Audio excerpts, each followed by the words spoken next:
On va rester dans la nature, je crois, avec Ouais, Jean-Pierre Montanet. Ça va, Jean-Pierre? Très bien, Mathieu. Bon, Mathieu, écoutez bien ça. C'est un râle en voie de disparition. Vous allez comprendre très vite pourquoi.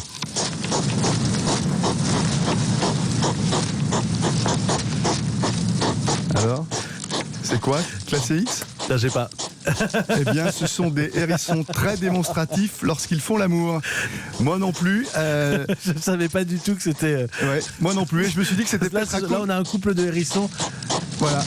Donc c'est un enregistrement pornographique à 8h46 du matin. Exactement, sans censure. Et alors moi au début je me suis dit que c'était peut-être à cause de leurs poils si durs qu'on dirait des épines. Si on visualise la scène, 2 secondes, on imagine que ça doit pas être facile pour le mâle de chevaucher sa partenaire femelle, sans se faire atrocement mal avec cette carapace de pique acérée. D'où ces hébatorides bruyants lors de la saison des accouplements.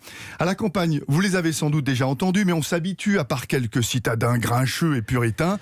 Mais au cœur de cet été, en Bavière, des hérissons particulièrement chauds, il faut le dire, ont rendu fous certains villageois, incapables de fermer l'œil de la nuit, persuadés d'être dérangés par des bandes de jeunes alcoolisés. Après enquête, les policiers appelés pour tapage nocturne ont découvert qu'il s'agissait de pacifiques hérissons en train de s'envoyer en l'air. J'ai à l'esprit cette publicité, vous vous en souvenez, avec un hérisson et une éponge. Oui. Oui, c'est vrai que ça doit être compliqué pour le hérisson de procéder, si je puis me permettre. Mais alors oubliez mon hypothèse de départ, malgré les pics, ils s'en sortent très bien. Et ce n'est donc pas de douleur qu'ils crient, qu'ils couinent, qu'ils gémissent, mais bien de plaisir, et ça peut durer des heures. Et pour être précis, ce sont les mâles les plus sonores, des râles qui ressemblent d'ailleurs à ceux des hommes. Et qu'est-ce qu'il faut faire alors, Eh bien, d'abord qu'on les laisse s'accoupler en paix, qu'on leur enseigne même le Kama Sutra pour les animaux, car Mathieu, il faut plutôt se réjouir de ces galipettes. S'ils copulent ainsi, c'est aussi par instinct de survie.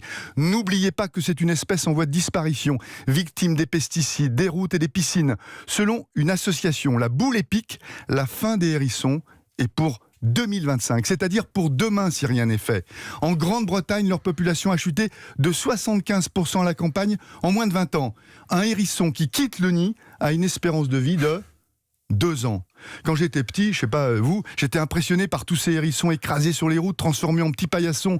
Les pauvres, ils mettaient tellement de temps à traverser les nationales. Alors on a bien construit des tunnels rien que pour eux afin de les protéger, mais ça ne suffit pas.